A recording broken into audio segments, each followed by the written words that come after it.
Welcome to Zoology class. In the last class, we have discussed the different properties of phylum Arthropoda.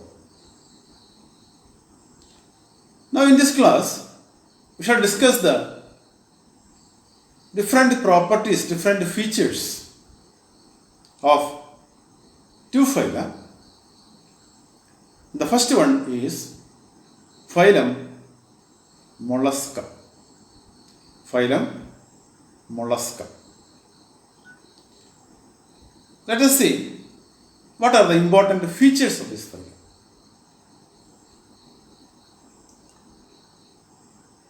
This phylum includes animals which are soft-bodied. Soft-bodied animals are included in this phylum, whose soft body, in most of the cases, protected by a shell. Phylum Mollusca. So these animals are also very familiar to us, because most of these members of this phylum are familiar to human beings. It can be seen in rivers, ponds, in seas, terrestrial habitat also. Let us see what are the important features of this phylum Mollusca. This phylum is the second largest phylum in the animal kingdom. So this is the second largest phylum in the animal kingdom, including several species of animals. When we talk about their habitat, they are terrestrial or aquatic. They are terrestrial or aquatic. And when they are aquatic, they can be marine or freshwater.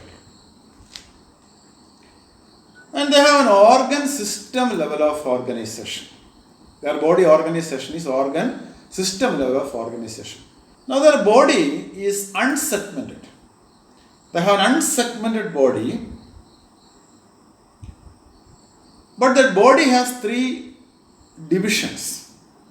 The body has three divisions. They are head, foot, and visceral hump or visceral mass. So the body is unsegmented, but the three regions can be identified. In the body, three distinct regions can be identified. These are the head, foot, and visceral hump. Foot is the locomotory organ. By using the foot, it moves forward.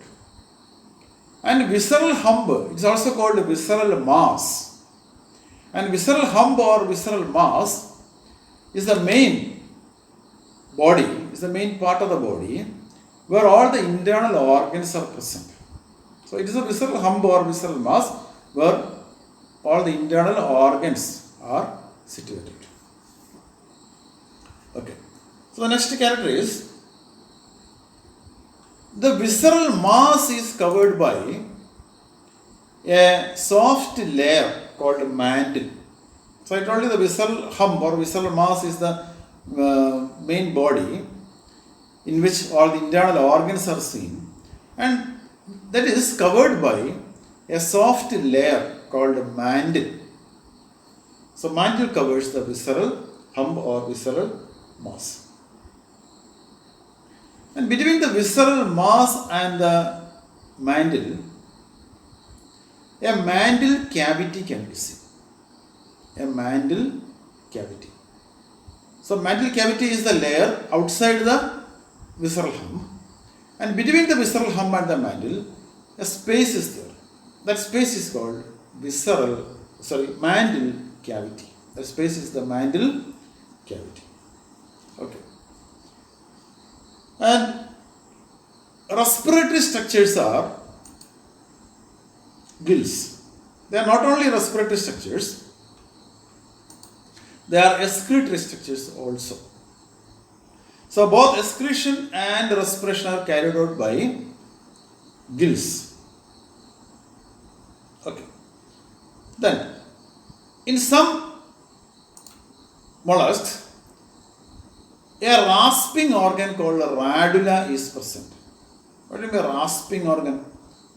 This rasping organ is situated inside the mouth, in the tongue of certain mollusks, and this rasping organ is used to cut the food or cut the prey into small pieces. So that is called a radula. Not in all mollusks, but in certain mollusks, this radula or a rasping organ is present. It is used to cut the prey or food into small pieces. Okay. Then, sensory structures called tentacles are present on the head region. On the anterior portion of the body or the head region, sensory tentacles can be seen. One of the familiar examples which is coming under this phylum is the snail. നമുക്കറിയാം നമ്മുടെ ചുറ്റുപാടും കാണുന്ന ഒച്ച് അല്ലെങ്കിൽ അച്ചുൽ എന്ന് വിളിക്കുന്ന ഈ ജീവി phylum മൊളസ്കിൽ വരുന്നതാണ്. നിങ്ങളതിന് സെൻസറി ടെൻറ്റക്കിൾസ് കണ്ടിട്ടുണ്ടാവും. 2 കൊമ്പ് പോലെയുള്ള സാധനം അതിൻ്റെ തലയുടെ ഭാഗത്തു നിന്നും വരുന്നത് കണ്ടിട്ടുണ്ടാവും. അതിനെ നമ്മൾ ടെൻറ്റക്കിൾസ് എന്ന് വിളിക്കുക. അതൊരു സെൻസറി ഓർഗനാണ്. So sensory organs tentacles are seen in mollusks. Okay. Now they are dioecious and oviparous. They are usually dioecious. What do you mean dioecious? Dioecious is the presence of two individuals, two sexes in a species. That means if the species has male organisms and female organisms separately, then such a condition is called a dioecious condition. So dioecious condition is applicable for a species. And as far as an individual is concerned, it is called a unisexual. ഇപ്പോൾ ഒരു സ്പീഷീസിൽ നമ്മൾ mail ഇൻഡിവിജ്വലും female ഇൻഡിവിജ്വലും കാണുന്നുണ്ടെങ്കിൽ ആ അവസ്ഥയ്ക്കാണ് നമ്മൾ എന്ത് വിളിക്കാം? ഡയോഷ്യസ് എന്ന് വിളിക്കുക. എന്ന് പറഞ്ഞാൽ ഹെർമാഫ്രോഡൈറ്റ്സ് അല്ല എന്നർത്ഥം. അങ്ങനെ ഒരു ജീവി ഹെർമാഫ്രോഡൈറ്റ്സ് അല്ല എങ്കിൽ അതിനെ നമ്മൾ യൂണിസെക്ഷൽ ഇൻഡിവിജ്വൽ എന്ന് വിളിക്കും. അതായത് ഒരു സെക്സ് മാത്രമേ റെപ്രസെൻ്റ് ചെയ്യുന്നുള്ളൂ. ഒന്നിലത് മെയിലായിരിക്കും അല്ലെങ്കിൽ ഫീമെയിൽ ആയിരിക്കും. അപ്പോൾ ഇൻഡിവിജ്വലിനെ സംബന്ധിച്ചിടത്തോളം അത് യൂണിസെക്ഷലും സ്പീഷീസിനെ സംബന്ധിച്ചിടത്തോളം അത് ഡയോഷ്യസുമായിരിക്കും. സ്പീഷീസ്, ആ സ്പീഷീസിൽ 2 വിഭാഗം ജീവികൾ കാണപ്പെടുന്നു. 2 വിഭാഗം ആനിമൽസ് കാണപ്പെടുന്നു, മെയിൽസും ഫീമെയിൽസും. പക്ഷേ ഒരു ഇൻഡിവിജ്വലിനെ സംബന്ധിച്ചിടത്തോളം അത് ഒന്നുകിൽ മെയിലായിരിക്കും അല്ലെങ്കിൽ ഫീമെയിൽ ആയിരിക്കും. അപ്പോൾ നമ്മളതിനെ യൂണിസെക്ഷൽ എന്ന് വിളിക്കും. അതുപോലെ തന്നെ ദേ ആർ ഓവിപാരസ് ആണ്. എന്താണ് ഓവിപാരസ്? നമ്മൾ കഴിഞ്ഞ ക്ലാസ്സിൽ കണ്ടതാണ്. മുട്ടയിട്ട് കുഞ്ഞുങ്ങളെ ഹാച്ച് ചെയ്യുന്ന, വിരിയിച്ച് കുഞ്ഞുങ്ങളെ ഉണ്ടാക്കുന്ന ജീവികളെയാണ് നമ്മൾ എന്ത് വിളിക്കുക? ഓവിപാരസ് എന്ന് വിളിക്കുക. So mollusks are usually dioecious and oviparous. Okay. And the development is indirect. The development is indirect because larval forms are there. So these are the important features of phylum Mollusca. Let us see once again what are the important features of phylum Mollusca. Phylum Mollusca represents the second largest phylum in the animal kingdom. The largest phylum is the phylum Arthropoda, and the second largest phylum is the phylum Mollusca. And they are terrestrial or aquatic. If they are aquatic, either marine or freshwater. They have an unsegmented body with 3 distinct regions of the body: head, foot, and visceral mass. The visceral hump or visceral mass is covered by mantle. So these are unique features or salient features of this phylum Mollusca. Presence of foot, visceral mass, and head is an important feature of the phylum Mollusca. And the visceral hump or visceral mass is covered by mantle is another important feature of phylum Mollusca. And the presence of mantle cavity. Between the mantle and the visceral mass, visceral hump, there is a space, there is a cavity called mantle cavity. And presence of radula in some mollusks. The rasping organ radula is another important feature of phylum Mollusca. And so these are the important features of phylum Mollusca. Apart from this, they have gills for respiration and excretion, and they have sensory tentacles, and they are dioecious and oviparous, indirect development. So these are the features of phylum Mollusca. Now let us come to the examples of phylum Mollusca. So there are several species included in the phylum Mollusca, and we are discussing about only few examples here. So one such example is the pila or apple snail. Pila or apple snail. It's called apple snail because of its special shape. It has a shell. That shell is very peculiar. That is, it is coiled. You can see here. Okay. Then the second one is Pinctada or pearl oyster. It is commonly called pearl oyster. The genus name is Pinctada. It is called pearl oyster because it synthesizes or it makes pearl. It produces the pearl. Pearl നമുക്കറിയാം, നമ്മൾ ആഭരണങ്ങളൊക്കെ ഉണ്ടാക്കാൻ വേണ്ടി ഉപയോഗിക്കുന്ന വളരെ മനോഹരമായ ഒരു വസ്തുവാണ് pearl എന്ന് നമുക്കറിയാം. മുത്ത് എന്ന് വിളിക്കും. അപ്പോൾ ഇതിനെ മുത്തുച്ചിപ്പി, മലയാളത്തിനെ നമ്മൾ മുത്തുച്ചിപ്പി എന്നാണ് വിളിക്കുക. അപ്പോൾ മുത്തുണ്ടാക്കുന്നത് അല്ലെങ്കിൽ പേൾ ഉണ്ടാക്കുന്നത് ഈ പിൻറ്റാടയാണ്. അതുകൊണ്ട് തന്നെ പേൾ ഓയിസ്റ്റർ എന്ന് വിളിക്കും. Okay, that is pearl oyster. So next one is sepia. It is also called cuttlefish. Sepia. നമ്മുടെ മലയാളത്തിൽ കൂന്തൽ എന്ന് വിളിക്കുന്ന സാധനമാണിത്. It is edible. ഇത് ഭക്ഷണയോഗ്യമാണ്. Sepia or cuttlefish. Now another one is octopus. നമ്മൾ നീരാളി എന്ന് വിളിക്കുന്ന സാധനം octopus. It is also called devil fish. These are not fish. ഇപ്പോൾ cuttlefish ഒരു ഫിഷ് അല്ല, devil fishും ഫിഷ് അല്ല, പക്ഷേ ഫിഷ് കൂട്ടിയാണ് പറയുക. കട്ടിൽ ഫിഷ്, ഡബിൾ ഫിഷ് ആണ് common name. Okay, octopus. So these are some of the examples that you have to study under phylum Mollusca. Okay, now let us see the next phylum. Next phylum that you have to study is the phylum ECHINODERMATA. Phylum ECHINODERMATA. Phylum ECHINODERMATA. Let us go to the features of this phylum. The name ECHINODERMATA was derived from the word echino, echinus.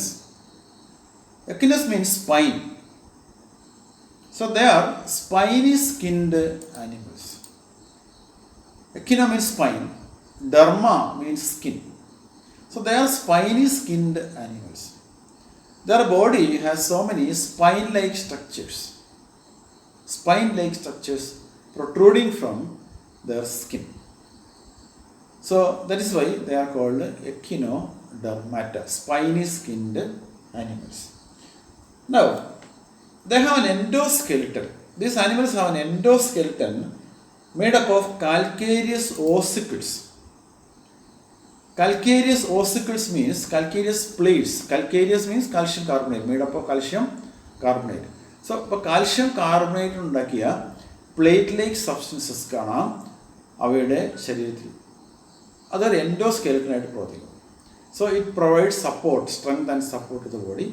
Calcareous ossicles are present. This is a very important feature of phylum ECHINODERMATA.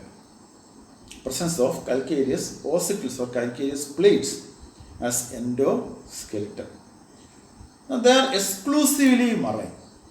So they are aquatic and exclusively marine. They are seen only in the marine water. That's why they are called exclusively marine.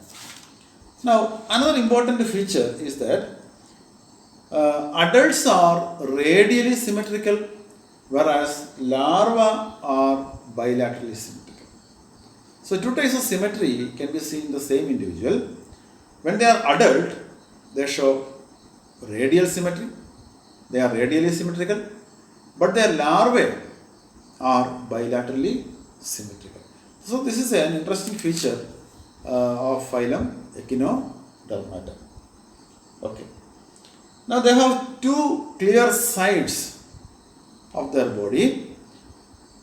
Upper side or dorsal side is also called aboral side. The upper side or dorsal side is called the aboral side, and the ventral side or lower side is called the oral side. So two sides are there, two surfaces are there for their body. The upper surface is called that's the dorsal side. Upper surface is the dorsal side, and that dorsal side is also called the aboral side, because that is the side opposite to the mouth. Aboral side. And the lower side of the ventral side is called the oral side, where the mouth is situated. Okay. Now, another important feature is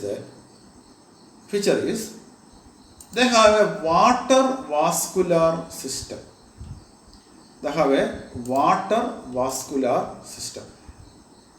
Don't confuse it with the canal system of porifera, because canal system is different from water vascular system of echinodermata. The purpose are the same.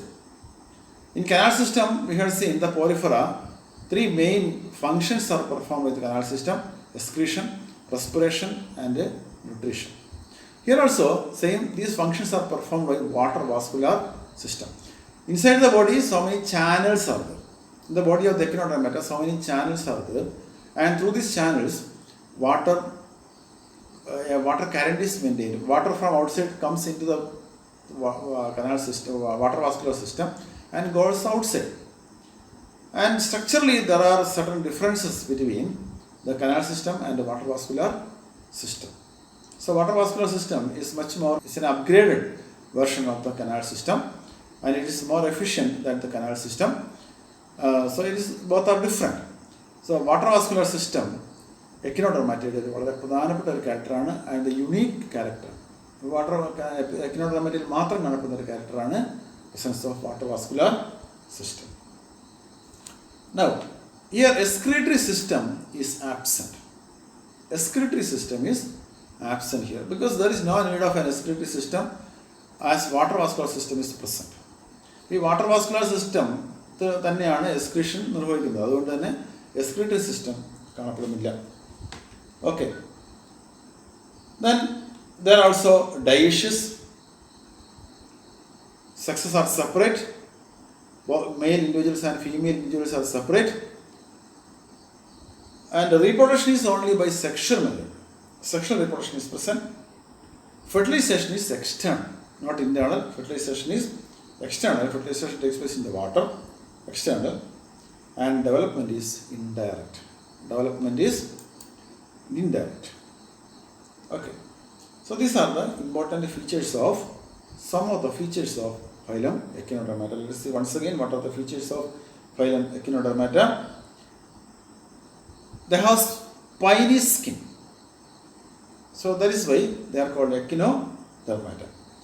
Calcareous ossicles are present at endoskeleton. Okay. And they are exclusively marine. Then adults are radially symmetrical, whereas larvae are bilaterally symmetrical. They have two sides for their body. Upper or dorsal side is also called aboral side, and the ventral side or lower side is the oral side. Then a water vascular system is present. The excretory system is absent. They are dioecious. Reproduction by sexual method. Fertilization is external, and development is indirect. Okay.